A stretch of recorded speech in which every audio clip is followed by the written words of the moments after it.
Assalamualaikum warahmatullahi wabarakatuh. Waalaikumsalam. Waalaikumsalam warahmatullahi wabarakatuh.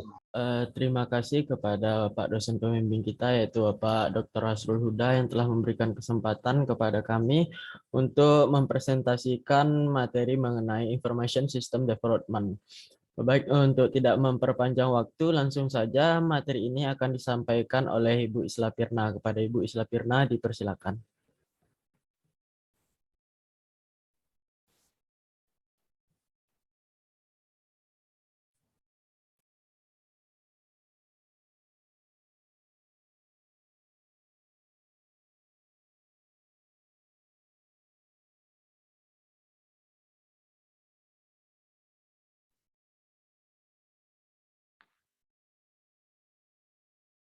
Assalamualaikum warahmatullahi wabarakatuh.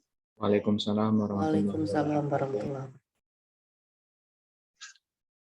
Baiklah, di sini kami akan mempresentasikan hasil dari diskusi kami. Kami dari kelompok 3 yang beranggotakan saya sendiri Isla Pirna bersama Bapak Firdaus.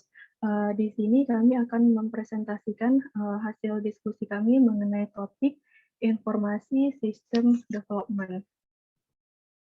Di sini ada beberapa topik pembahasan. Yang pertama yaitu proses pengembangan sistem, yang kedua yaitu langkah-langkah pengembangan sistem, yang ketiga rute dan strategi alternatif pengembangan sistem, dan yang keempat peralatan dan teknologi terotomatisasi.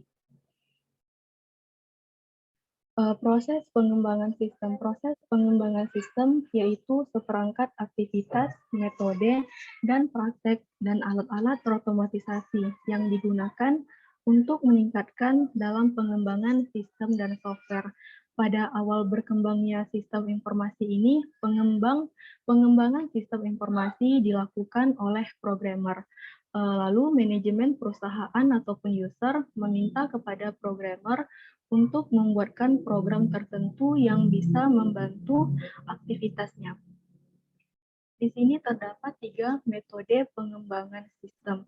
Yang pertama ada capability maturity model, lalu ada siklus hidup melawan metodologi, dan yang ketiga ada prinsip-prinsip dasar pengembangan sistem.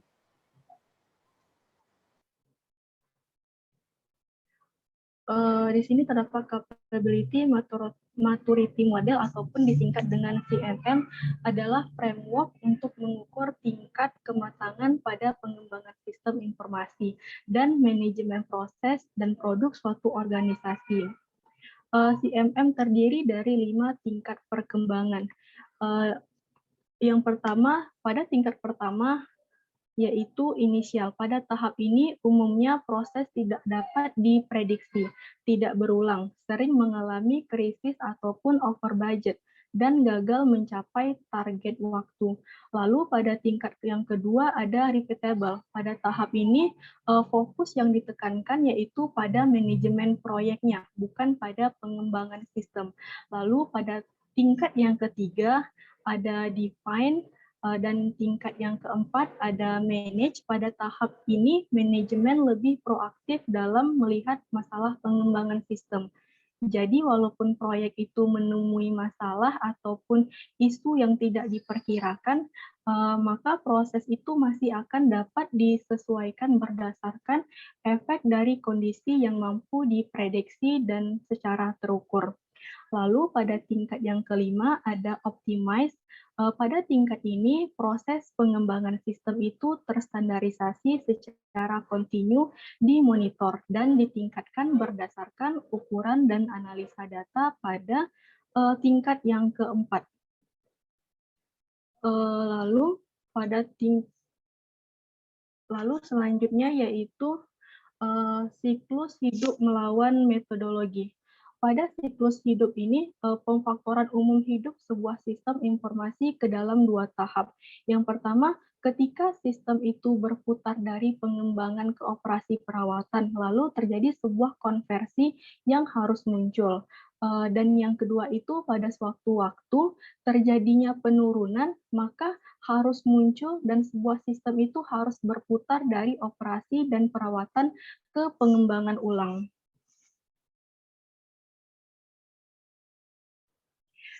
Yang kedua itu ada System Development Methodology. Metodologi menyampaikan bahwa tujuan CMM itu ada 5. Yang pertama, pendekatan yang konsisten dan dapat diproduksi ulang diterapkan pada semua proyek. Lalu yang kedua ada risiko dikurangi yang dihubungkan dengan jalan pintas dan kesalahan. Yang ketiga yaitu dokumentasi yang lengkap dan konsisten, lalu menghasilkan dari suatu proyek ke proyek yang selanjutnya. Yang keempat itu analisis desainer dan pembangunan sistem dapat dengan cepat ditugaskan kembali di antara proyek-proyek karena semuanya menggunakan proses yang sama. Yang terakhir yaitu selagi tim dan staf pengembangan berubah secara konstan, hasil dari pekerjaan sebelumnya dapat dengan mudah diambil kembali dan dipahami oleh mereka yang mengikuti.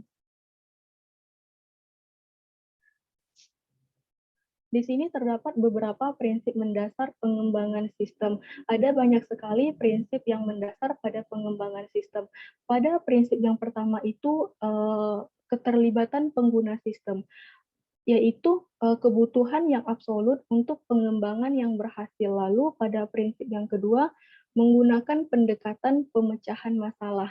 Pada prinsip ini dalam pengembangan sistem melakukan pendekatan pemecahan masalah mulai dari masalah yang nyata, peluang untuk perbaikan, ataupun perintah-perintah dari manajemen.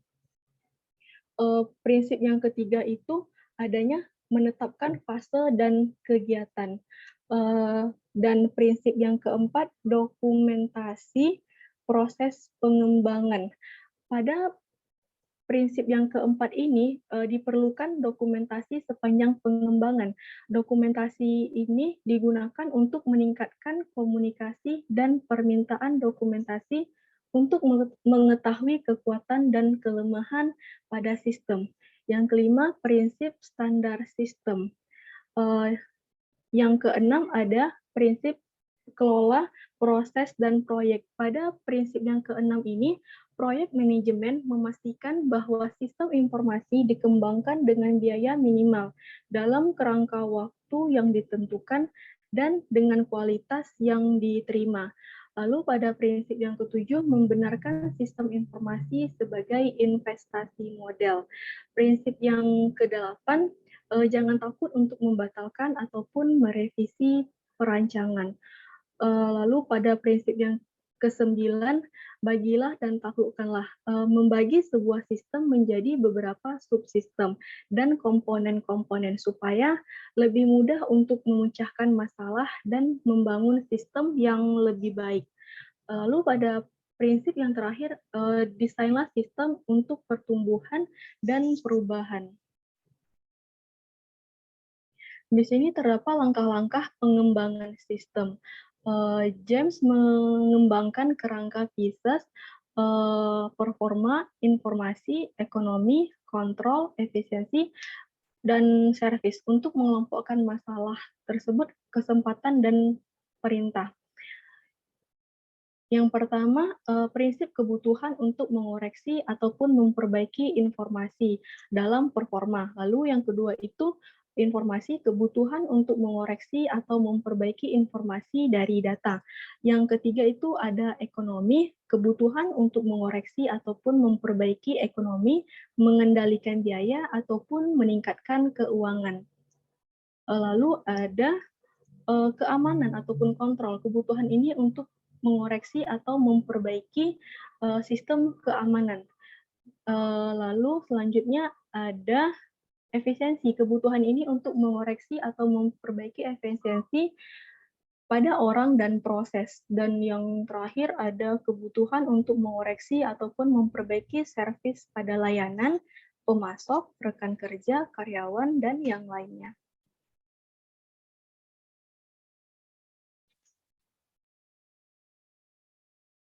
Di sini terdapat langkah-langkah pengembangan sistem. Framework aplikasi of system thinking ataupun PAS merupakan kerangka kerja cerdas yang cukup fleksibel untuk menyediakan tipe-tipe berbeda. proyek maupun strategi dan berisi gabungan dari praktek-praktek pengguna metode pengembangan sistem yang dapat ditemui dalam banyak metode referensi dan komersial. Ada 4, yang pertama itu skop definisi. Pada fase pertama ini, metode FAST didefinisikan lingkup ataupun skop definisi. Fase inilah yang menentukan ukuran dan batas-batas proyek, visi proyek, semua batasan ataupun limit, partisipan proyek yang dibutuhkan, anggaran, dan jadwal. Lalu pada langkah yang kedua, analisis masalah. Pada fase analisis masalah ini mempelajari sistem yang ada dan menganalisa temuan-temuan untuk menyediakan tim proyek dengan pemahaman yang lebih mendalam akan masalah-masalah yang akan memicu proyek. Lalu pada langkah yang ketiga ada requirement analysis. Pada fase ini sangat penting dalam menciptakan sistem informasi baru. Sistem yang baru akan selalu dievaluasi, terutama seberapa besar persyaratan yang telah dipenuhi oleh sistem tersebut. Oleh karena itu, pada fase ini dapat menentukan persyaratan dalam sebuah sistem yang baru. Langkah yang terakhir ada logical design. Pada fase ini memvalidasi kebutuhan yang ditetapkan pada fase analisis kebutuhan. Di sini terdapat tampilan blok-blok pembangunan akan pengembangan sistem, mengilustrasikan bahwa lingkup dan sistem dapat didefinisikan dengan istilah informasi. Fungsi antarmuka ataupun lingkup dapat dan memang sering berubah selama proyek, akan tetapi dengan mendokumentasikan lingkup awal, titik awal akan terbentuk untuk mengontrol scope creep-nya, yaitu fenomena umum, tempat persyaratan, dan harapan pada sebuah proyek yang terus meningkat, seiring tanpa menghiraukan anggaran dan jadwal.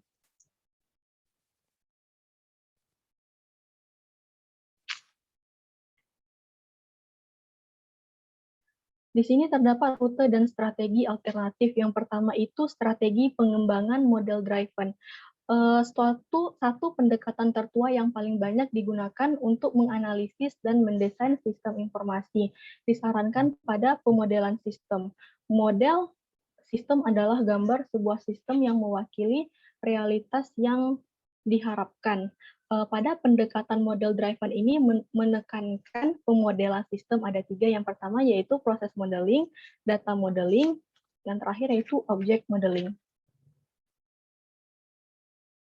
Yang kedua ada strategi RAD ataupun pengembangan aplikasi cepat. RAD yaitu sebuah strategi pembangunan sistem yang menekankan kecepatan pengembangan melalui keterlibatan pengguna yang ekstensif dalam konstruksi, cepat, berulang, dan bertambah serangkaiannya pada prototipe yang bekerja pada sebuah sistem yang pada akhirnya berkembang dalam sistem final ataupun diciptakan dalam sebuah versi. Yang ketiga ada strategi implementasi paket komersial. Solusi komersial terakhir adalah Enterprise Resource Planning. Solusi ini menyediakan semua aplikasi sistem informasi inti dari keseluruhan dari bisnis yang dijalankan. Lalu selanjutnya ada strategi hybrid. Strategi ini adalah sebuah strategi yang umum diterapkan pada kedua rute model driven, dan pengembangan aplikasi cepat adalah strategi yang bertambah. Dan tiap tahap itu mengimplementasikan sebuah versi final dengan menggunakan rute RAD atau variasi-variasi lain pada rute mungkin saja terjadi.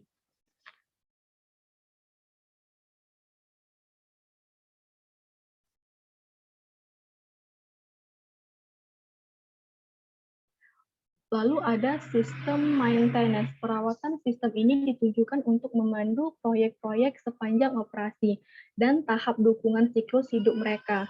Di sini mulai titik perawatan sistem tergantung pada masalah untuk dipecahkan, dan semua rute itu pada akhirnya berujung pada penempatan sebuah sistem ke dalam operasi. Yang terakhir yaitu ada automated tools and technology. Ada 3. Yang pertama yaitu Computer Assisted System Engineering. Di sini para pengembang sistem itu telah lama bercita-cita mentransformasikan sistem informasi dan pengembangan ke perangkat lunak.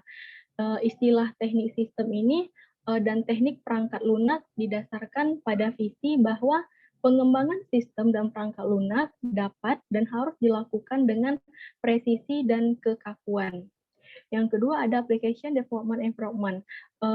Tahap ini yaitu penekanan pada kecepatan dan kualitas pada pengembangan sistem menghasilkan pendekatan-pendekatan RAD. Lalu yang ketiga ada proses manager dan project manager.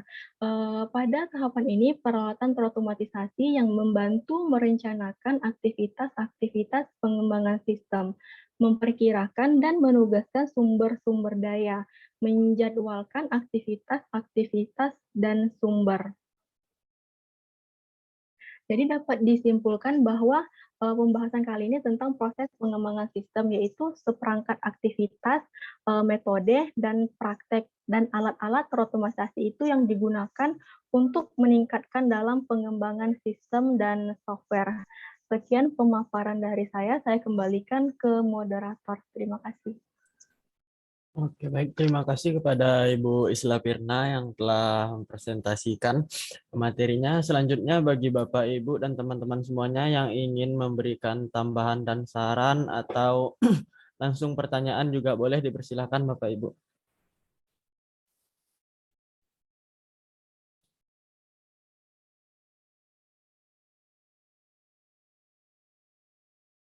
Sekali lagi bagi Bapak Ibu yang ingin bertanya atau yang memiliki tambahan atau saran, dipersilakan Bapak Ibu.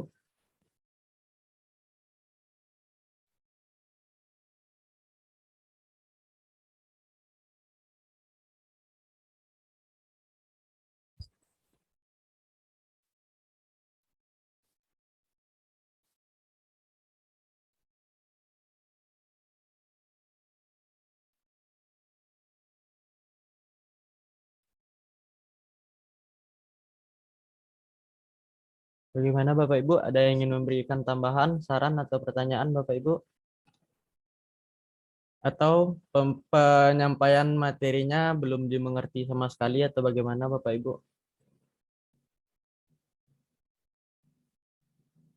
Oke, kepada Bapak Zakaria disilakan Pak. Assalamualaikum warahmatullahi wabarakatuh.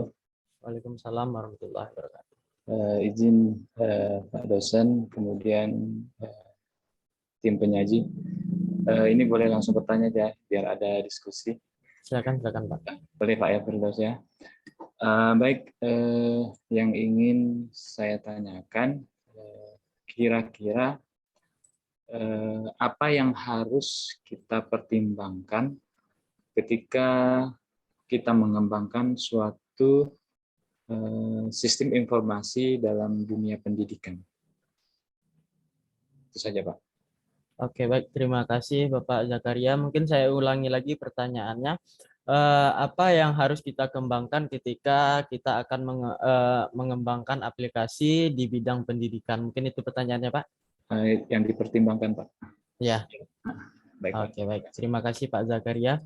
Mungkin Bapak Ibu yang lain yang ingin bertanya, dipersilakan Bapak Ibu.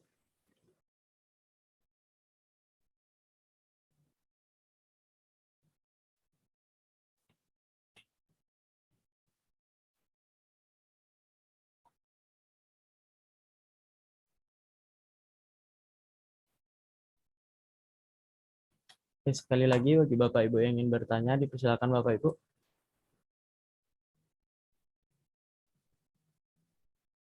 Oke, sambil menunggu ya pertanyaan yang lain, mungkin langsung saja saya jawab pertanyaan yang dari Bapak Zakaria, yaitu apa yang harus dipertimbangkan atau yang kita pertimbangkan dalam mengembangkan aplikasi di bidang pendidikan. Mungkin kita untuk yang pertama itu kita melihat dulu aplikasi apa yang ingin kita kembangkan di dalam bidang pendidikan ini. Apakah mulai dari media pembelajarannya kah, atau media promosi sekolahnya kah? Kan banyak itu. Jadi menurut saya yang paling utama itu kita harus mengetahui dulu untuk apa kita bikin aplikasi itu dan apa tujuannya. Itu yang paling penting Bapak Ibu. Karena ketika kita membuat aplikasi tersebut harus tercapai apa yang menjadi tujuan dari aplikasi tersebut dan apa yang menjadi manfaat dari aplikasi tersebut. Jangan hanya saja kita membuat aplikasi tetapi itu hanya malah memperibad atau mempersulit sebuah urusan atau sebuah proses yang terjadi. Contohnya kita bikin sebuah sistem registrasi atau penerimaan siswa baru, contohnya seperti itu. Nah, tetapi di sana prosesnya diputar-putar menjadi makin ribet daripada proses manual. Nah, itu juga tidak boleh terjadi seperti itu. Jadi yang kita memang harus melihat dulu seperti apa kebutuhannya dan apa-apa saja yang akan kita lakukan di dalam sistem tersebut, apa manfaatnya, dan usahakan buatlah sistem itu sesimpel mungkin dan semudah mungkin untuk digunakan. Mungkin itu jawaban dari saya. Bagi Bapak Ibu atau teman-teman yang lain yang ingin menambahkan, dipersilakan Bapak Ibu.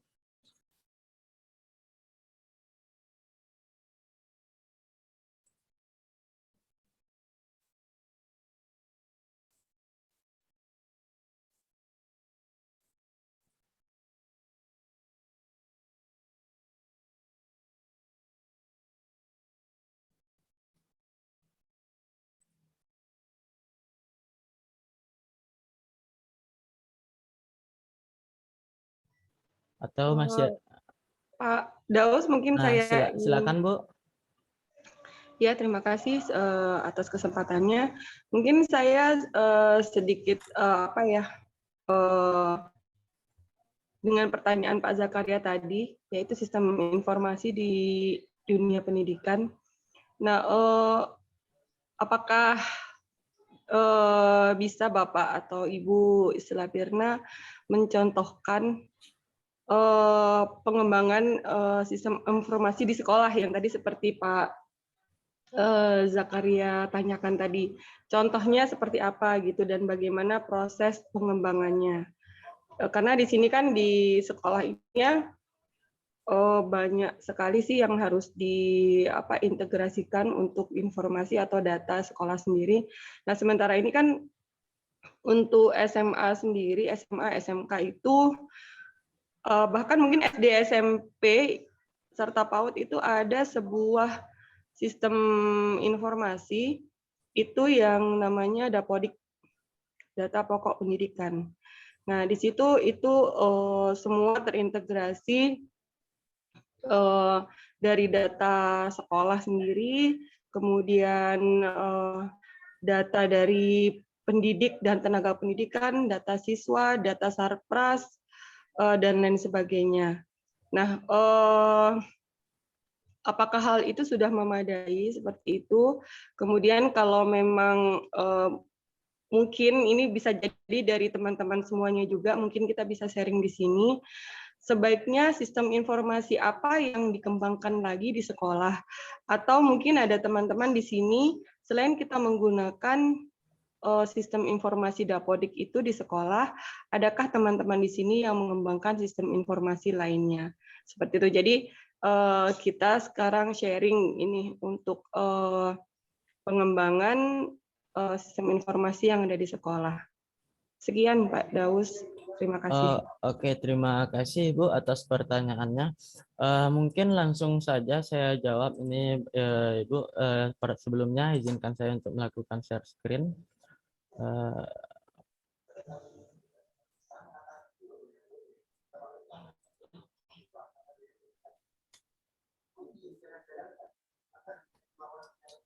Bagaimana Bapak Ibu, sudah kelihatan share screen dari saya Bapak Ibu? Tempel Pak, sudah. Ya, Pak. Oke. Di sini dalam pengembangan sebuah sistem itu terdapat beberapa hal memang yang harus diperhatikan, termasuk kita ingin mengembangkan sistem di sekolah. Sebenarnya yang di dalam pembahasan yang terdapat pada modul kita ini sifatnya adalah sistem informasi yang bersifatnya umum, tidak memaku kita mengembangkan sebuah sistem di sekolah. Karena apa? Karena sistem yang di sekolah atau di sekolah itu rata-rata hanya mengelola di bagian data siswa dan data guru, data nilai, Kak. Untuk data nilai sendiri pun itu sudah ada disediakan dari pusatnya yaitu Erapornya dan Dapodik dan lain sebagainya. Untuk sistem tersebut tentu kita tidak mungkin untuk melakukan pembuatan lagi di bagian sistem tersebut. Mungkin secara umum saja ini saya jelaskan untuk pembuatan sistem secara umum. Proses view system of development itu yang pertama terdapat beberapa poin. Di sini terdapat 8 poin yang harus kita lakukan. Yang pertama itu dalam pembuatan sistem ini kita harus melihat dulu scope definition, kita mengukur dulu ingin membuat apa kita, apa tujuan kita dalam pembuatan aplikasi tersebut. Setelah dapat itu baru kita beralih ke nomor 2, yaitu problem dan analis. Masalah-masalah apa saja yang akan kita selesaikan di dalam aplikasi tersebut atau di dalam sistem tersebut. Setelah dapat itu semuanya, selanjutnya dibutuhkan yang namanya requirement analysis. Nah, di dalam requirement analysis ini kita mengumpulkan kebutuhan-kebutuhan apa saja yang diperlukan dalam pembuatan sistem tersebut.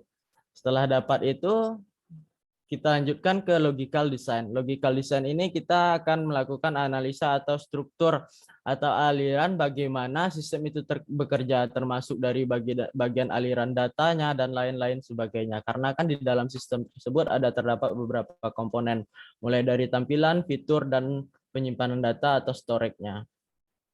Setelah selesai di bagian ini, kita akan lanjut ke bagian kelimanya, yaitu decision analysis. Di sini dibikin beberapa analisa atau di beberapa gambaran bagaimana mulai dari gambaran database dan lain-lain sebagai perancangan sistem yang seperti kita pelajari yang seperti yang kita diskusikan pada minggu-minggu sebelumnya.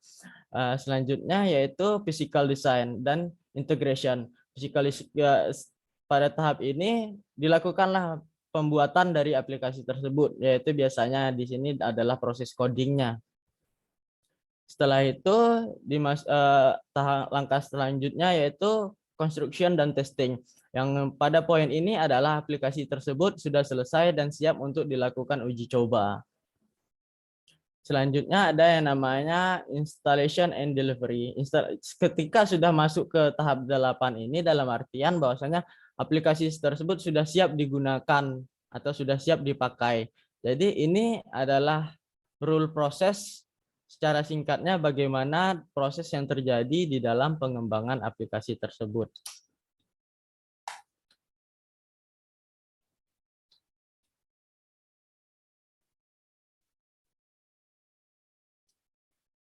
Untuk di bagian yang seperti yang di driven saja tadi itu juga hampir sama. Juga terdapat 8 analisa yang harus kita lakukan atau 8 tahap atau 8 proses dalam pengembangan aplikasi. Jadi dalam pengembangan aplikasi tersebut memang harus ada beberapa langkah yang harus kita lakukan. Kita tidak hanya bisa membuat aplikasi itu ketika kita punya ide ingin bikin aplikasi ini seperti aplikasi pendaftaran siswa baru seperti itu. Tetapi proses yang kita bikin di dalamnya itu sangat rumit. Jadi akan terdapat masalah-masalah lainnya. Jadi sistem tersebut tidak efisien.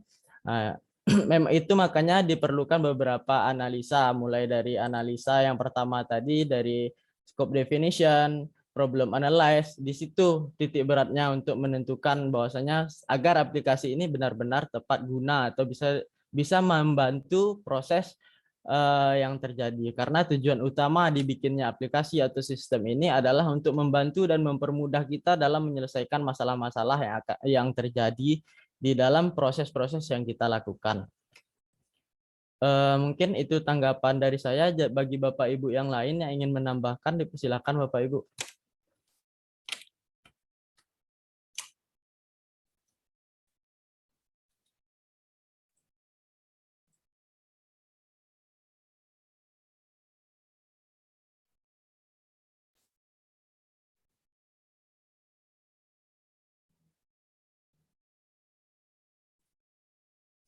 Baik, sekali lagi bagi Bapak Ibu yang ingin menambahkan, dipersilakan, atau ya ada yang ingin bertanya lagi, dipersilakan juga Bapak Ibu.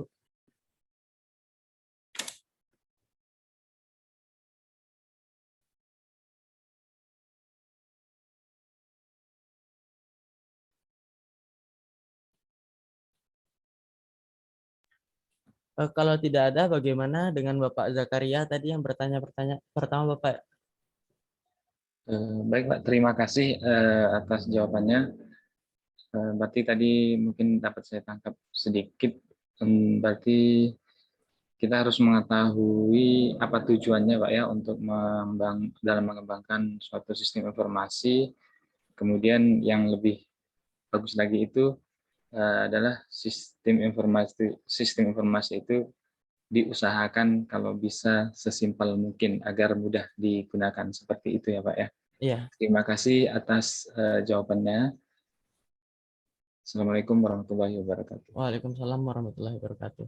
Mungkin di sini kita minta dari Bapak Ponimin atau Pak Rudianto atau Ibu Helmiza yang sudah memang sudah langsung terlibat ke sekolah ini. Apa sistem-sistem yang mungkin bisa kita kembangkan di dalam mengembangkan dunia pendidikan ini? Kalau memang ada, silakan disampaikan Bapak Ibu. Ya, terima kasih ya Pak Firdaus. Tadi sebut nama Bu Elmiza tadi ya, mungkin ada tambahan sedikit untuk masalah aplikasi atau teknologi ini ya. Sebenarnya itu untuk aplikasi atau teknologi ini yang dibutuhkan untuk sekolah itu sebenarnya itu tergantung sekolah. Atau memang udah ada program dari dinas atau pemerintah. Memang kita untuk masa-masa sekarang memang diwajibkan memang perlu aplikasi gitu. Baik itu berupa aplikasi untuk e-rapor, terus untuk penerimaan siswa baru memang itu telah ditentukan. Kalau untuk penerimaan siswa baru itu ditentukan dari sekolah atau dibuat dari sekolah. Kalau untuk e-rapor itu memang dari pusat sudah ditentukan aplikasinya. Itu berdasarkan di tautannya dengan Dapodik. Jadi memang teknologi ini sangat dibutuhkan sekali. Terus untuk aplikasi maupun aplikasi e-rapor atau aplikasi yang kita buat dari sekolah itu berbeda.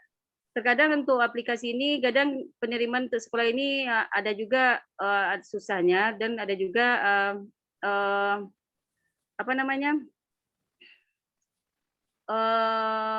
sangat diperlukan sekali.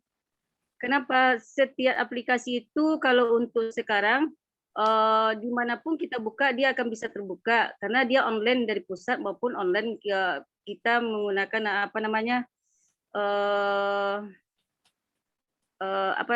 situs-situs yang telah ditentukan dari pihak-pihak pusat maupun pihak-pihak sekolah.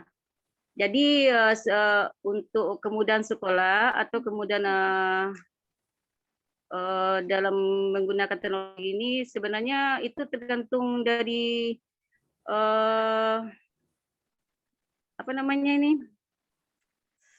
pihak sekolah itu memang untuk pada masa sekarang itu sangat diperlukan sekali aplikasi-aplikasi atau teknologi-teknologi dalam suatu kegiatan maupun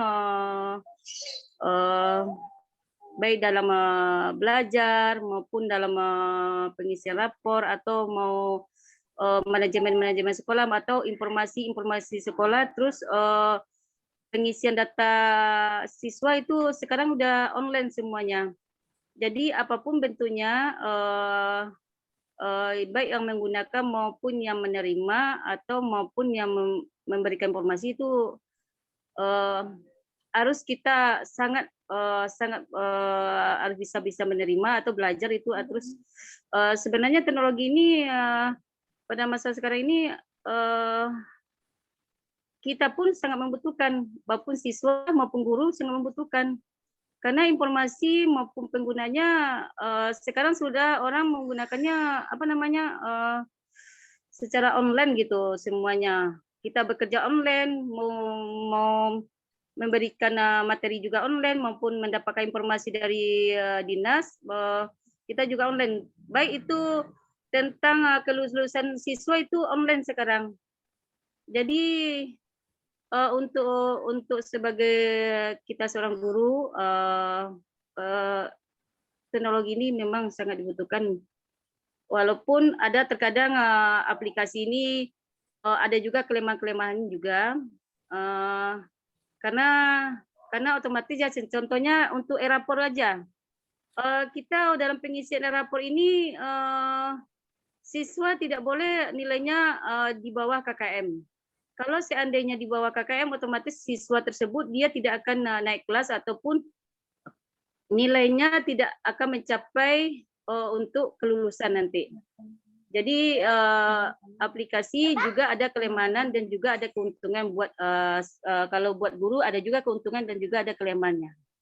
Kelemahannya kita tidak bisa, harus kita banyak menolong dalam pengisian e-rapor untuk siswa. Kalau seandainya siswa tersebut nilainya tidak tuntas, otomatis kita berpandai-pandai cara pengisian aplikasi ini. Jadi cuma itu menurut saya tambahan dari teknologi itu Pak Firdaus. Mohon maaf kalau mungkin ada kekurangan, kalau ada dari teman-teman atau Bapak Ibu yang mau menambah lagi. Terima kasih Pak Firdaus sudah dikasih kesempatannya. Assalamualaikum warahmatullahi wabarakatuh. Waalaikumsalam warahmatullahi wabarakatuh. Baik, terima kasih Bu Elmiza yang telah menyampaikan keluhan mungkin tadi mengenai aplikasi e-rapornya, Dapodiknya, dan lain sebagainya. Mungkin ada tambahan yang lain atau pertanyaan mengenai pengembangan information system development ini. Kepada Bapak Ibu yang lain yang ingin bertanya atau ingin memberikan tambahan, dipersilakan Bapak Ibu.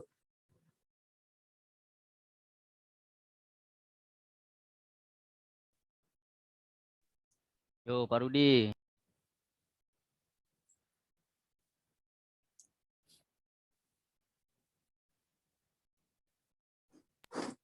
Boleh Pak Daus bertanya, Pak? Boleh, silakan Pak. Assalamualaikum warahmatullahi wabarakatuh. Waalaikumsalam. Waalaikumsalam warahmatullahi wabarakatuh. Sebelum ke pertanyaan, mungkin juga mengenai ini ya, bentuk sistem informasi yang sudah dimanfaatkan sekolah gitu ya. Jadi kalau untuk semua sekolah pastinya sudah ada sistem Dapodik. Jadi memang kita hanya menggunakan sifatnya menginputkan data dan itu dikelola oleh operator Dapodik. Nah kemudian juga misalnya PPDB pun kita sifatnya juga masih menggunakan yang sudah disediakan oleh pihak dinas pendidikan begitu. Jadi untuk hal itu memang kita tidak membuat atau bukan produk dari sekolah begitu. Dan sebenarnya juga manfaat dari informasi ini kan tentunya sangat banyak sebenarnya ya. Dan itu juga jika kita memang memahami bagaimana cara untuk merancang atau mengembangkan aplikasi sistem informasi itu sendiri.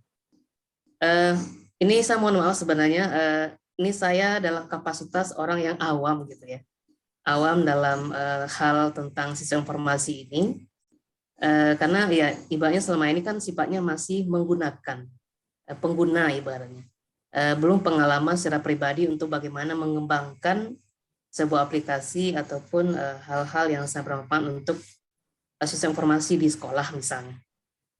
Malah saya sebenarnya akan bertanya begini, sebenarnya untuk bisa mengembangkan sebuah sistem informasi itu, kompetensi dasar apa sebenarnya yang dibutuhkan oleh kita atau penguasaan software apa misalnya? Karena saya merasa pembahasan tadi level sudah sangat tinggi begitu ya bagi saya gitu. Jadi mungkin sharing dari kawan-kawan sebenarnya kompetensi apa yang perlu kita kuasai untuk bisa menjadi seorang perancang atau pengembang sistem informasi, apalagi perkembangan software itu kan sangat berkembang ya. Mungkin kawan-kawan bisa sharing lagi yang terupdate sekarang misalnya yang memang sifatnya user friendly dan segala macam begitu. Sekian, terima kasih. Oke, baik, terima kasih Pak Rudi Yanto yang telah memberikan beberapa pertanyaan yang mungkin pertanyaannya yaitu kompetensi apa yang dibutuhkan bagi kita yang ingin mengembangkan sistem informasi ini, mungkin begitu pertanyaannya Pak.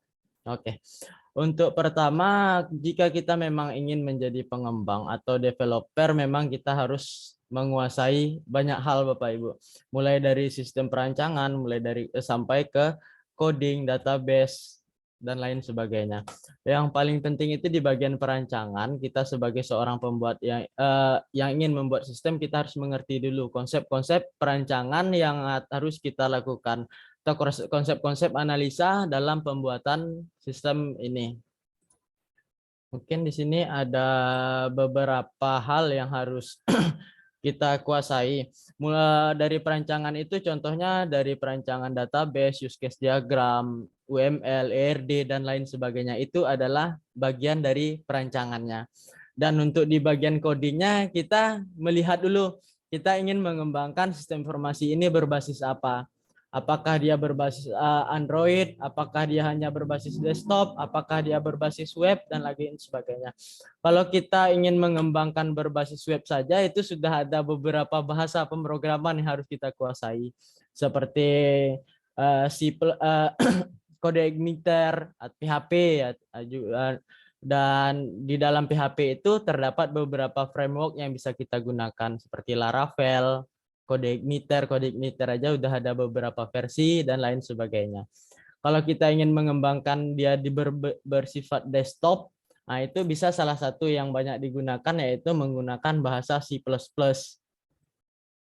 Selanjutnya, jika kita ingin mengembangkan menggunakan Android, kita harus menguasai bahasa pemrograman yang namanya JavaScript atau Java Programming. Setelah itu baru hanya dari bagian bahasa pemrograman. Kita juga butuh kompetensi di bidang database untuk menyimpan data. Bagaimana data tersebut bisa berguna sesuai dengan fungsinya dan tidak memberatkan dengan sistem kita.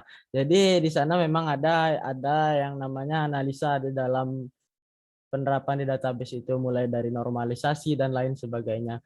Mungkin itu kompetensi-kompetensi yang paling dasar yang harus kita punyai dalam pengembangan sistem ini.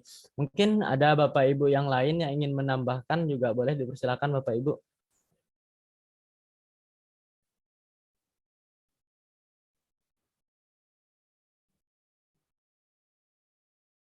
Sekali lagi bagi Bapak Ibu yang lain yang ingin menambahkan, dipersilakan Bapak Ibu. Mungkin dari Bu Ayu atau Bu Elsa.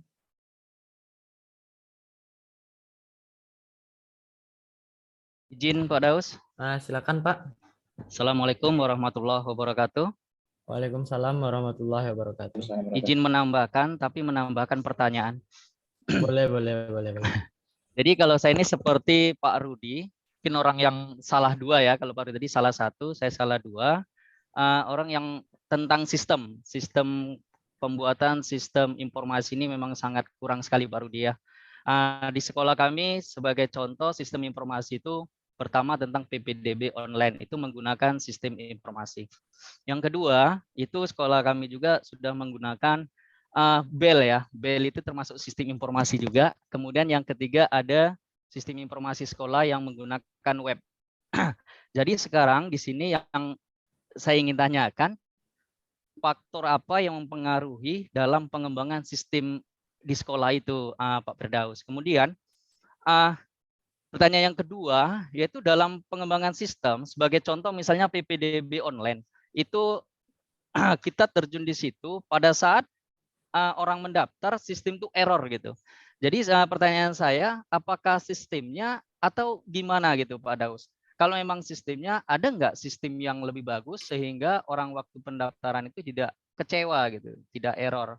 Apalagi sekarang kan sudah macam aplikasi-aplikasi yang lain, sistem yang lain. Contoh kalau di SMP mungkin Dapodik, mungkin kalau di sekolah agama itu EMIS ya Pak Alvin ya, dan lain sebagainya. Itu sangat bingung saya pada saat orang tua melakukan pendaftaran itu error, sehingga orang itu datang ke sekolah akhirnya manual gitu. Jadi percuma aja, karena sekolah kami itu akan dikembangkan sebagai sekolah digital.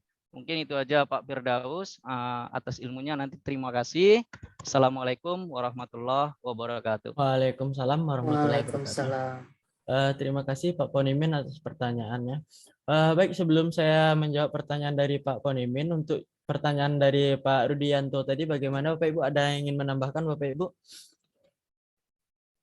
Jika tidak ada, bagaimana tanggapannya Pak Rudianto? Terima kasih Pak Daus atas jawabannya. Jadi secara pribadi memang perlu banyak belajar dari kami untuk bisa menjadi seorang developer gitu ya. Terima kasih Pak. Oke. Selanjutnya yaitu pertanyaan dari Pak Ponimin, yaitu terdapat 2 pertanyaan tadi Pak ya.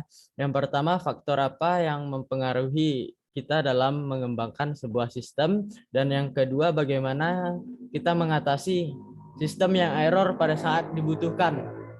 Mungkin begitu Pak. Oke.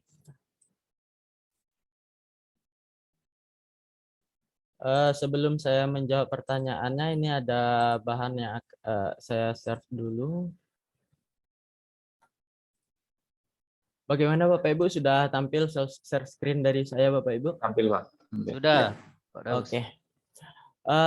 Untuk faktor-faktor yang mempengaruhi atau yang harus kita pertimbangkan dalam pengembangan sistem informasi tersebut sesuai dengan pembahasan kita yang terdapat pada modul yang sudah diberikan kemarin, yaitu salah satunya yaitu menggunakan algoritma Pitches atau kerangka Pitches, yaitu Performance, Information, Economic, Control, Efisiensi, dan Service. Yang pertama itu kita harus menilainya dari faktor performance dulu, yaitu apakah aplikasi kita ini akan dipublikasikan secara umum atau itu hanya bersifat privat saja atau lokalnya saja. Nah, itu juga termasuk ke dalam performance, karena dari hal tersebut bisa mempengaruhi nanti kecepatan kita dalam mengakses sistem tersebut. Nah, ini yang pertama. Yang kedua yaitu information. Information ini dibagi menjadi beberapa bagian. Kalau secara umum itu dibagi secara 3 bagian. Yaitu ada yang namanya output, input, dan data yang diproses atau data yang disimpan. Untuk inputnya sendiri, untuk outputnya sendiri, kita secara sederhananya informasi apa yang akan kita sampaikan atau yang akan dikeluarkan dari sistem ini. Contohnya data rapor, data nilai siswa, itu adalah outputnya, atau bukti dari pendaftarannya, itu adalah outputnya. Selanjutnya inputnya itu mulai semua informasi yang diinputkan oleh user itu termasuk dari input, baik itu nama, data-data, dan lain sebagainya. Dan ada juga data yang tersimpan. Data yang tersimpan ini yaitu data yang sudah diambil dari input dan dikelola, diproses, dan dikeluarkan di output, itu akan disimpan di dalam sistem. Itu harus dipertimbangkan dari segi informasinya, data-data apa saja. Selanjutnya di bidang ekonomi. Kenapa harus dilakukan sampai ke pembiayaan? Karena dalam pembuatan sistem itu memang biasanya tidak memakan biaya yang murah. Jadi harus diukur dulu keuntungan kita dari membuat sistem ini dan apa yang kita dapat ketika sistem ini berjalan. Apakah itu dari segi biayanya menguntungkan atau merugikan, itu juga harus dipertimbangkan di sisi sistem. Ketika semua ini sudah selesai, ada yang dinamanya kontrol atau keamanan. Nah, di sini juga menyangkut tadi pada pertanyaan Pak Ponimin yang kedua, yaitu bagaimana jika terjadi error pada saat sistem itu sedang dibutuhkan atau sedang berjalan. Di sini sebuah sistem tersebut harus dilakukan pemeliharaan secara rutin atau pemantauan secara rutin. Karena apa? Coding yang kita bikin tersebut atau sistem yang kita bikin tersebut tidak 100%-nya aman. Tidak ada sistem yang aman. Karena semakin canggih sebuah sistem, semakin canggih juga orang untuk merusaknya. Jadi keamanan ini sangat penting di dalam sebuah sistem. Tujuannya kontrol itu tadi adalah untuk keamanan. Selanjutnya efisiensi dari sebuah sistem tersebut. Efisien nggak dia? Efektif nggak dia sistem tersebut setelah dijalankan? Kalau jika efisien atau efektif berarti sukses sistem tersebut. Jika tidak berarti gagal. Berarti harus ada evaluasi-evaluasi lagi dalam pengembangan sistem. Selanjutnya service.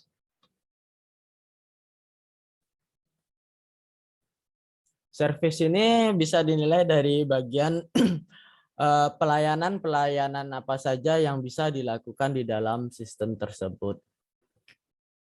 mulai dari pelayanan proses data inputnya tadi atau proses-proses yang bisa diselesaikan. Contohnya PPDB online, penerimaan siswa baru.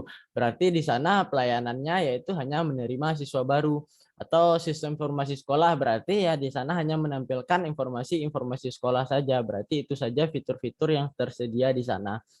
Mungkin itu jawaban yang pertama. Yang selanjutnya yaitu bagaimana cara mengatasi sistem error. Untuk dari segi pengembangan sistem Bapak Ibu, sistem yang error itu terdapat harus dilakukan beberapa analisa. Karena banyak terdapat kemungkinan kegagalan yang sistem yang terjadi. Yang pertama yaitu bisa jadi itu kegagalan dari perancangan sistem tersebut. Karena jika salah saja kita di perancangan, sistem itu akan error, apalagi sistemnya berbasis web. Setiap user yang mengakses ke sistem tersebut, dia akan melakukan HTTP request. Makin banyak HTTP request, makin berat servernya. Di sana akan terjadi error. Itu salah satu sebabnya. Selanjutnya, terdapat error pada bagian database atau penyimpanan data. Contohnya, user tersebut sudah melakukan pendaftaran sebelumnya. Setelah itu dia melakukan pendaftaran lagi dengan user yang sama, dengan data yang sama, dengan data induk lainnya yang sama. Itu akan bisa menyebabkan error. Jadi banyak analisa yang harus kita lakukan. Setelah itu ada juga dari bagian provider atau dari hostingannya. Limit kita kan biasanya ingin membuat sistem itu yang murah-murah saja. Tetapi dalam penghostingan sebuah sistem itu ada beberapa fitur yang harus kita perhatikan. Mulai dari jumlah user yang bisa mengakses dalam satu waktu atau dalam satu hari atau dalam satu bulan. Biasanya di pembelian hosting dan domain itu penghitungannya per bulan. Berapa ribu user atau berapa ratus user dalam satu bulan yang bisa mengakses sistem tersebut. Jadi ketika sudah melebihi user mengakses sistem tersebut, maka sistem tersebut akan error. Tidak bisa dibuka lagi. Itu adalah pengaruh dari HTTP request. Selain itu, bisa jadi sistem yang kita bikin ini kena serang virus. Atau dibobol sama orang.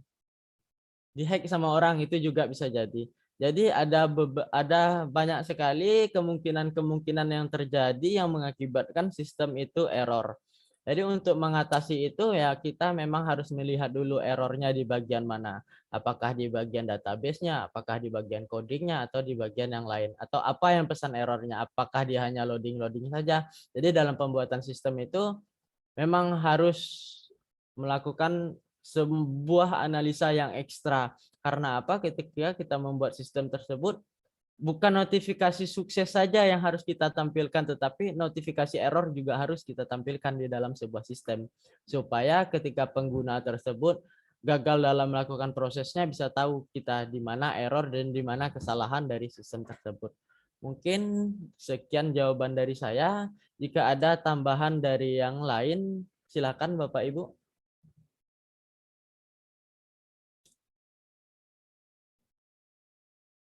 Baik, sekali lagi bagi Bapak Ibu yang ingin menambahkan, dipersilakan Bapak Ibu.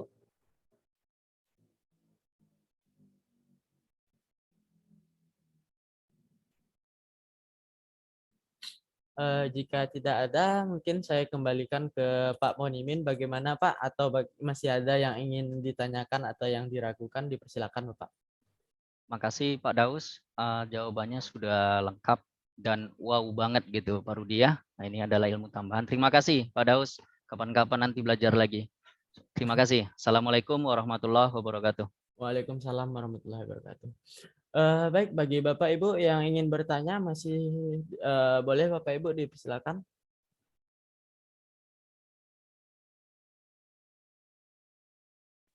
Silakan Pak Zakaria, Pak. Izin Pak ya, nanya sedikit lagi. Tadi Pak Firdaus tadi kan sudah ada bicara tentang masalah hosting Pak. Karena kebetulan saya pernah mencoba untuk membuat semacam ujian online. Jadi ketika siswa mengakses, ternyata mungkin karena hostingnya kurang bagus ya. Jadi ketika diakses oleh siswa, ternyata error terus. Terjadi error, bahkan tidak bisa diakses. Kira-kira nih Pak Firdaus, ada tak rekomendasi hosting yang kira-kira bisa digunakan untuk kegiatan ujian yang bisa dilakukan secara bersamaan? Karena beberapa referensi yang saya pakai ini sering gagal terus, bahkan ya uang kan kita keluar, kita harus beli hostingnya, ternyata setelah kita uji coba tidak bisa digunakan. Nah, kemudian kita pindah yang lain, setelah diuji coba begitu juga gagal juga. Nah, kira-kira ini kan Pak Firdaus banyak pengalamannya. Kira-kira ada tak rekomendasi hosting yang bisa kita gunakan untuk semacam ujian online yang digunakan secara bersamaan seperti itu, Pak. Terima kasih. Oke, terima kasih Pak Zakaria. Mungkin untuk hosting itu semua kualitasnya sudah sama, Pak. Cuman tergantung lagi kepada paket yang kita belikan. Mungkin ini saya share screen untuk membedakannya, Pak.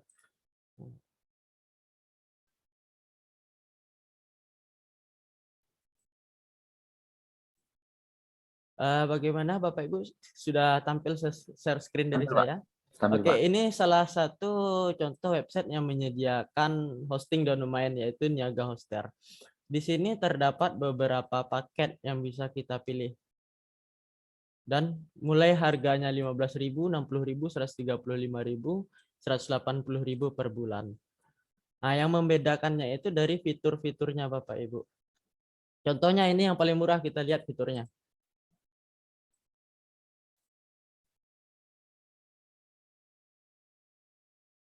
Di sini yang pertama, dia hanya bisa menampung 15.000 pengunjung atau 15.000 orang yang mengakses website kita dalam 1 bulan. Itu kan sangat sedikit.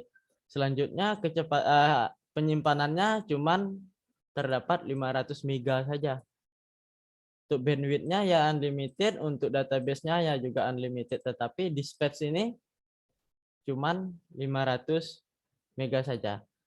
Dengan 500 mega otomatis sistem ini ketika banyak user yang mengakses itu akan down dia Bapak Ibu, akan error dia, apalagi sistem aplikasi ujian, apalagi yang sistem tersebut dirancang berbasis web dan melakukan HTTP request setiap siswa tersebut menjawab soal. Contohnya, satu orang siswa memiliki 50 soal atau 30 soal. Berarti itu akan terjadi lebih kurang 70 sampai 80 kali HTTP request, karena dari mulai siswa login pertama itu sudah masuk ke HTTP request. Dia melihat biodata, melihat petunjuk soal, itu udah berapa kali HTTP request. Belum lagi ketika dia menjawab soal, satu kali klik tombol itu satu kali HTTP request. Ketika satu kali HTTP request itu akan mengurangi jumlah 15.000 ini Bapak Ibu. Nah, di situ makanya ini sangat dipertimbangkan dari fitur-fitur yang disediakan ini. Jadi semakin mahal kita membayarnya dan semakin banyak fitur yang kita dapatkan. Contohnya di sini yang 85.000 per bulan itu terdapat 180.000 pengunjung dibandingkan dengan 15.000. Berapa banyak jauh jaraknya Bapak Ibu. Jadi ini sudah dibilang cukup aman untuk website yang besar. Kalau untuk ujian online saja itu mungkin untuk website yang bagian personal atau di bagian pelajar ini sudah cukup aman ketika jumlah siswa yang ujian itu di bawah 70 atau 50 orang. Tetapi kalau lebih dari segitu, untuk lebih dari 100 orang pelajar yang paket yang ini sudah tidak aman lagi menurut saya. Lebih baik ambil yang ini. Jadi memang kita harus menilai dulu kapasitas user kita berapa dan berapa jumlah user yang akan melakukan penggunaan sistem. Harus ada perhitungan-perhitungannya Bapak Ibu untuk mengatasi sistem yang error karena dari kesediaan hosting atau domainnya. Yang perlu dinilai dari hosting dan domain itu ya yang pertama pengunjungnya, penyimpanannya, bandwidth-nya, ini yang menjadi titik kunci utamanya. Kalau yang lain ini hanya fitur-fitur tambahan saja, kayak POP3 email dan lain-lain sebagainya, ini tidak mempengaruhi. Yang mempengaruhi performa sistem itu yaitu dari jumlah pengunjung per bulannya, ke penyimpanannya, dan bandwidth-nya. Ini yang sangat mempengaruhi 3 poin ini. Kalau selebihnya ini hanya support sistemnya saja Bapak. Mungkin itu saja jawaban dari saya, atau ada dari Bapak Ibu yang memiliki tanggapan yang berbeda? Dipersilakan Bapak Ibu.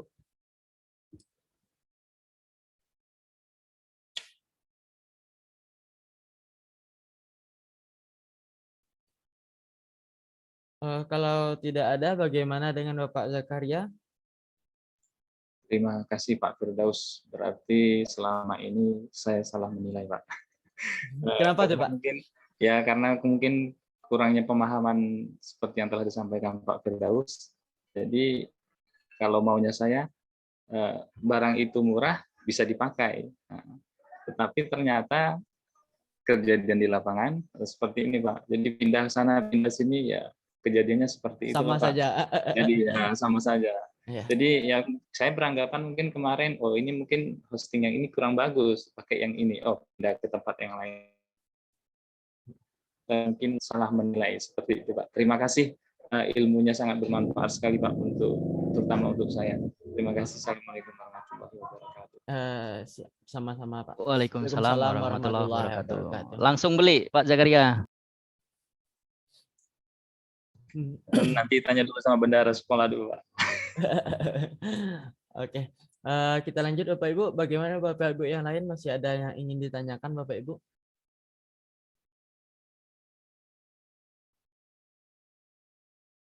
Oke, mungkin sambil menunggu ada pertanyaan berikutnya, ada beberapa hal mungkin yang ingin saya sharing lagi terkait dengan pengembangan sistem ini. Yang pertama yaitu walaupun kita sudah melakukan perancangan sistem itu sudah sedemikian rupa, sudah sebagus mungkin, itu masih mungkin terjadi kesalahan atau error di dalam sistem itu Bapak Ibu. Makanya di sana sangat dibutuhkan atau sangat digunakan yang namanya demo atau uji coba dalam sistem tersebut. Contohnya seperti yang terjadi di Bapak Zakaria. Dia harus bikin sebuah sistem informasi untuk melakukan ujian online. Mungkin pada saat Bapak Zakaria tersebut membuatnya, dia melakukan uji coba itu lancar-lancar saja, jalan-jalan saja, baik-baik saja sesuai dengan keinginan. Tetapi sistem tersebut belum dilakukan uji coba untuk jumlah user yang lebih besar.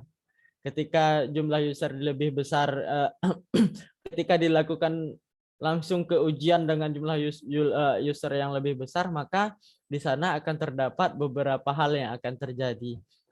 Jadi sangat penting Bapak Ibu, bukan hanya dari perancangan untuk melakukan uji coba dari sistem tersebut sebelum diluncurkan, itu juga sangat penting. Karena dengan kita melakukan uji coba tersebut, kita akan menemukan trial dan errornya.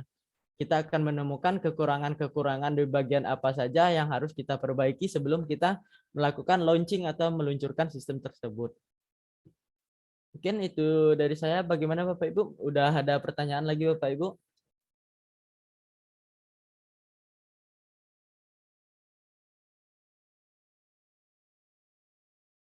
Sekali lagi bagi Bapak Ibu yang ingin bertanya, dipersilakan Bapak Ibu.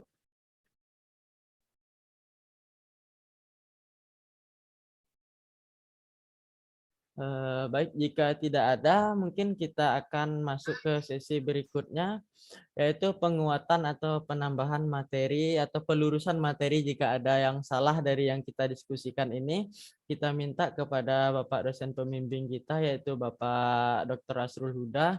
Dipersilakan Pak. Oke, terima kasih kepada Firdaus ya. Jadi sudah banyak hal tadi yang dibicarakan ya, mulai dari pengembangan sistem ya sampai ke hosting ya. Itu juga kadang-kadang juga menjadi permasalahan ya, permasalahan sendiri. Kenapa? Karena biasanya pihak-pihak tertentu masih mengklaim ya biaya murah pasti hasilnya juga murah gitu Pak. Ya, Pak Zakaria ya. Jadi kalau kita ingin memakai mobil Mercedes pasti biayanya mahal Pak. Ya, apalagi mobil sport ya, pasti biayanya mahal gitu. Nah, kalau kita beli mobil sport ya, pasti perawatannya juga harus sport juga, Pak. Kalau mobilnya Avanza, olinya paling 300-400 ribu, Pak. Tapi kalau mobil sport ya, olinya itu bisa 5 juta ya. Nah, jadi itu yang menjadi kadangkala bagi orang awam yang tidak mengetahui ya, kita punya teknologi yang tinggi ya, pasti dia butuh juga perawatan ya. Ruang server ya, kalau kita punya ruang server di WNP itu dia juga pakai AC, tapi AC-nya itu min Pak ya. Artinya minus, harus minus sekian AC-nya. Dan perawatnya ya, artinya yang merawat AC itu tidak orang sembarangan, harus yang memiliki sertifikat tertentu dia. Artinya dia memiliki sertifikat khusus ya, khusus untuk di bidang AC itu. Ya. Jadi kita nggak bisa panggil tukang servis AC yang biasa, misalnya yang hanya untuk rumahan ya, dengan suhu 16 derajat Celcius sudah cukup, kita nggak bisa. Ya. Kenapa? Karena AC yang ada untuk ruang server itu biasanya harus kualitasnya yang juga bagus. Kenapa? Karena dia akan menampung berbagai macam layanan server di situ. Ya. Nah, kita di WNP itu punya itu ruang server yang cukup wah ya, sampai pengadaannya lumayan besar itu. Dan AC-nya memang harus otomatis ya, harus di bawah minus, harus minus terus ya gitu. Jadi tidak bisa sampai 1 derajat aja dia nggak bisa, dia harus di bawah min berapa gitu ya, ya sudah ada patokannya gitu ya. Nah makanya untuk hosting pun juga kita harus pahami dulu ya, mungkin harganya 10.000 ya, 20.000 ya murah, orang udah ini aja lah, ini cuma 15.000 user, tapi fasilitasnya berkurang. Nah, ini juga harus kita pahami juga ya. Mungkin kalau ke orang awam kita jelaskan, kalau kita dengan biaya 10.000 per bulan ya, berarti setahunnya cuma 120.000. Ini tidak maksimal ya. Bagusnya kita buat tingkatan yang lebih besar ya, supaya hasilnya juga maksimal. Apalagi yang tadi yang ditanyakan oleh Bu Helmiza tadi mengenai e-rapor ya. Ternyata di e-rapor tuh banyak lagi permasalahannya ya. Tidak hanya database-nya saja ya, tetapi pada saat kita mengentrikan ada yang hilang, ada yang macam-macam ya. Banyak keluhannya ya, apalagi yang mengentrikan itu guru SD ya. Guru SD ini banyak pula kepandaiannya gitu ya. Nah, dia klik akhirnya error aja udah selesai gitu ya. Nah, ini biasanya memang harus ada pelatihan khusus dan didampingi oleh tenaga IT di sekolah gitu ya. Makanya sekarang tuh operator-operator itu banyak yang dari sarjana komputer. Di SD itu banyak yang operator itu dari sarjana komputer ya. Nah, supaya apa? Supaya bisa mengontrol semua aktivitas yang dilakukan untuk yang berbasis yang berkaitan dengan IT gitu. Oke, mungkin itu ya Bapak Ibu ya. Jadi salam dari Pak Dedi. Kebetulan Pak Dedi ada hal yang tidak bisa beliau tinggalkan ya, sehingga beliau tidak bisa juga ikut bergabung di dalam Zoom meeting kita kali ini. Cuma ada beberapa hal pesan dari beliau, karena yang mengontrol e-learning itu beliau. Nah, sampai sekarang itu yang sudah mengerjakan review question chapter gitu ya, itu baru sedikit ya, belum sampai separuh, hanya 6 sampai 7 orang gitu ya. Nah, kalau sudah begini, ini menjadi pertanyaan juga oleh Pak Dedi, kenapa kok hanya, sementara kita totalnya 17 gitu ya. Nah, tadi disampaikan ke saya di telepon, mungkin disampaikan ke semuanya supaya nanti dilengkapi ya.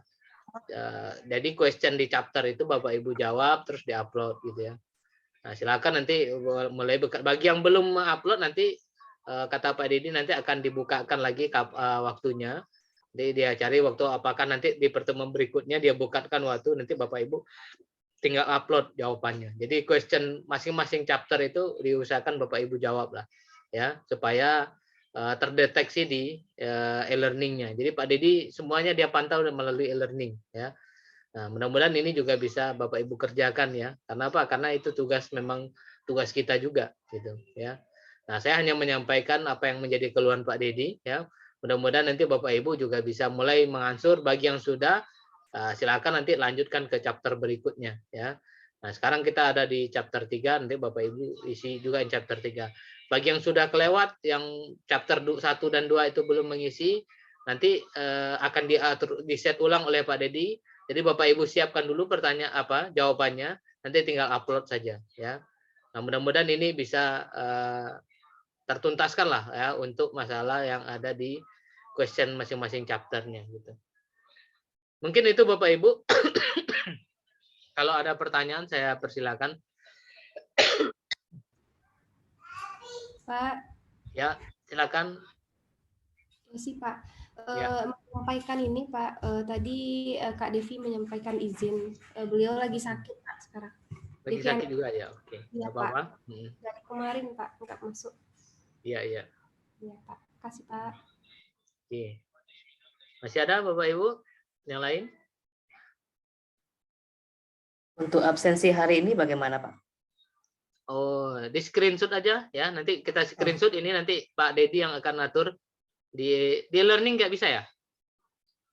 Tadi belum. Nggak bisa, Pak. Nggak bisa, Pak. Tidak Nggak bisa. bisa. Nggak bisa ya. Oke, nanti saya kontak Pak Dedi. Tapi screenshot aja nih, nanti di-share di salah satu. Yosi bisa nanti screenshot.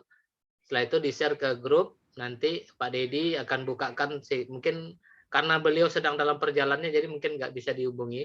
Nanti saya minta untuk membukakan di e-learning supaya bisa absen di situ gitu. Mungkin di screenshot aja, isi. Sudah Pak. Ya. Di-upload di grup saja supaya nanti Pak Dedi juga tahu gitu. Karena yang megang e-learning ini memang Pak Dedi yang untuk setting semuanya.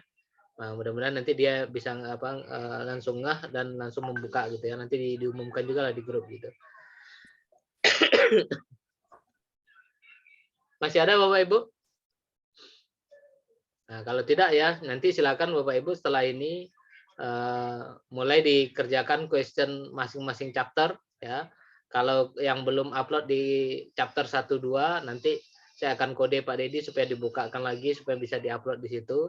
Nah, untuk chapter 3 ini sudah bisa di-upload nanti hari ini. Mungkin saya rasa itu saja. Kalau sudah tidak ada, kita akhiri. Billahi taufiq wal hidayah. Assalamualaikum warahmatullahi wabarakatuh. Waalaikumsalam warahmatullahi wabarakatuh. Terima kasih, Pak.